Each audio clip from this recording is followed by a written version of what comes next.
Good afternoon, my name is Thugi for those who don't know me, and this is my walk with Jesus. In 2005, age of 7, I was introduced to a Baptist church, which, just like my previous Catholic church, I had no choice but to go. Due to my age maybe, I didn't understand what I was really looking for. As time passed, I moved home, so I had to move to different churches.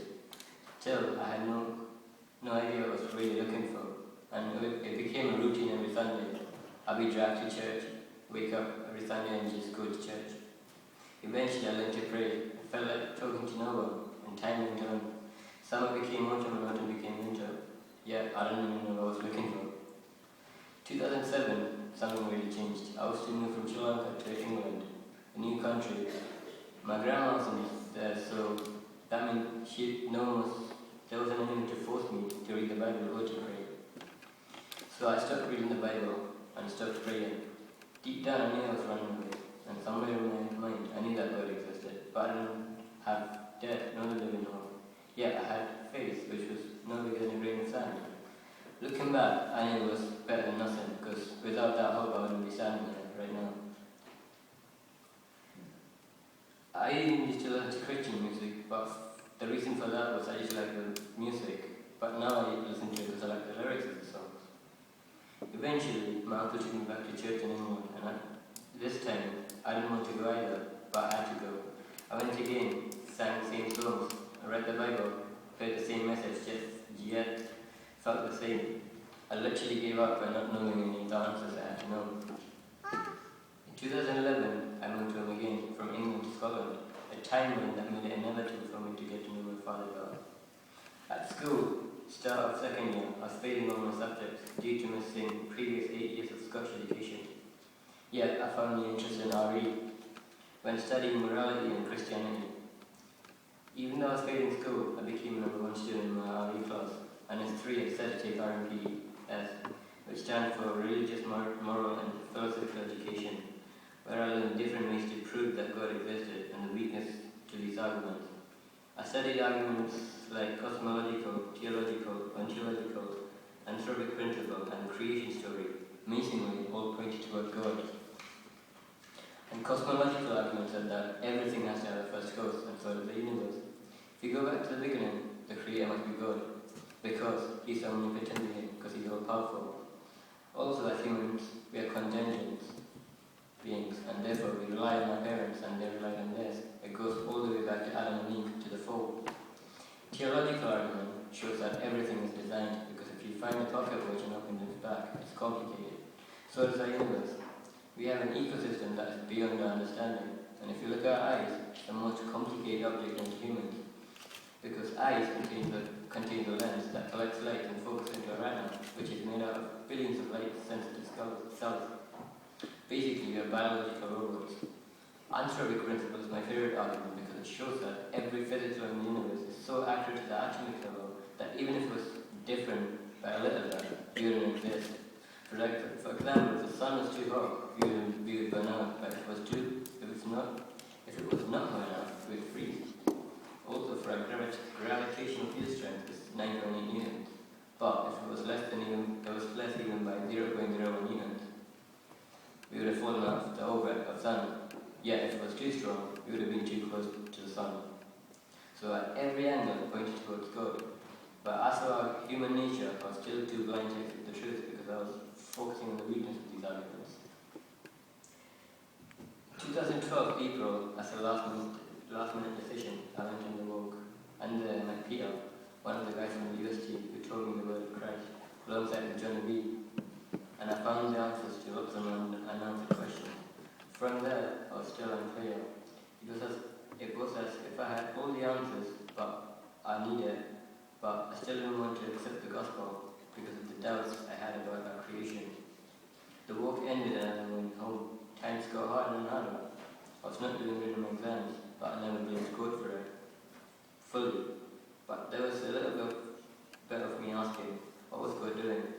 If he could help me, if he wanted to, so I can believe. However, I always blamed me and thought it was my fault. Left it thinking I could just revise and pass everything. I wanted to rely on my own strength, not his. In a few weeks' time, the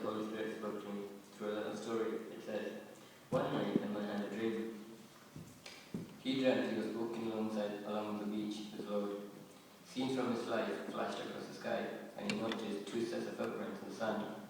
One belonged to him, and the other said to the Lord. When the last scene of his life had flashed before him, he recalled that at the lowest and saddest time of his life, there was only one set of footprints.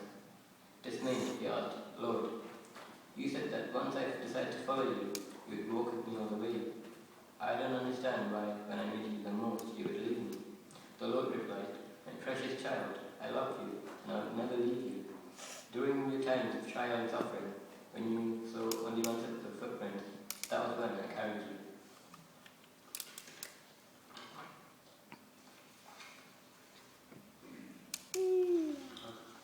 As I read the story, there was a shiver inside me. I understood the meaning to the story and started to wonder if God was really listening to me. And as time passed, I gave up to my worldly desires and forgot God, took the easy path and didn't worry about him. And 2 weeks before Easter Sunday, I went back to church after 3 months and still had hurdles to pass before I even started to travel with Pastor Jesus. Two weeks before Easter Sunday, my doubts went away. It wasn't like step-by-step answers, it just completely went away. And I realized that I was walking away from God. In fact, I was running away. I was falling so fast there wasn't anything for me to grab onto. I completely forgot Him. During that week, I was praying and I realized that I knew that God gave us His begotten Son who died for us. And as for the wages of sin being death,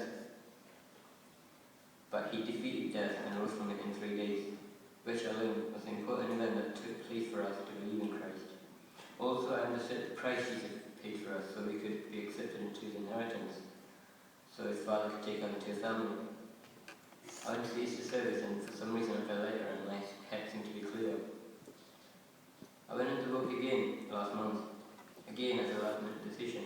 It was as every time I went to work away, God directed me back into His wings. Monday passed and on Tuesday I accepted Jesus as my Saviour, and from there it was a no more.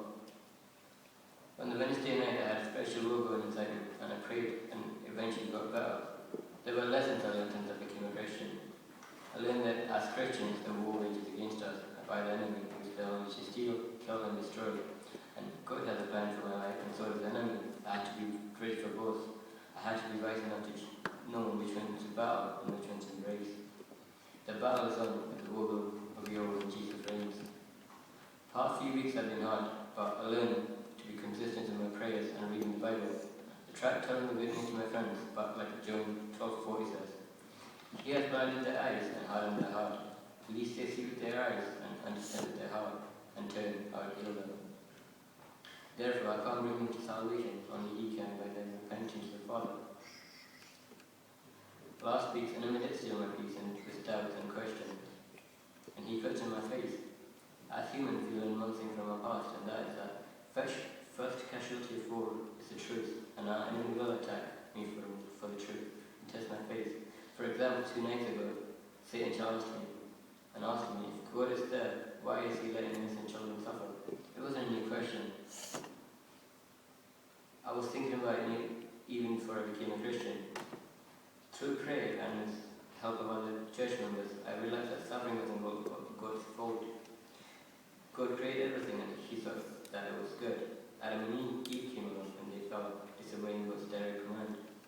Therefore, humanity fell, and through our fall, sin and suffering came into the world. God is just, and He wouldn't let innocent suffer for no reason. And the day will come and when He will go all of it right. And I just ask God that He would use me as